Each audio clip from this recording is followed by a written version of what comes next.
தமிழ் சங்க உறவுகளுக்கு இனிய காலை வணக்கம். என் பெயர் ஜெயஸ்ரீ ராஜா. தினம் ஒரு திருக்குறளில் இன்று நாம் காணவிருக்கும் திருக்குறள் எண் 105 பால் அறத்துப்பால், அதிகாரம் செய்நன்றி அறிதல். குறள்: உதவி வரைத்தன்று உதவி உதவி செய்யப்பட்டார் சால்பின் வரைத்து.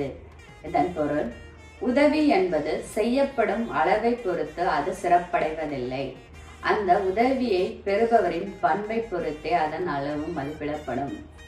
அதாவது, உதவி பெறுபவர் உயர்ந்த குணத்தையும் பண்பையும் கொண்டவராக இருந்தால் அந்த உதவி மிகச்சிறியதாக இருந்தாலும் அதன் மதிப்பு பெரிதாக மதிக்கப்படும். மீண்டும் குறள்: உதவி வரைத்தன்று உதவி உதவி செய்யப்பட்டார் சால்பின் வரைத்து. நன்றி.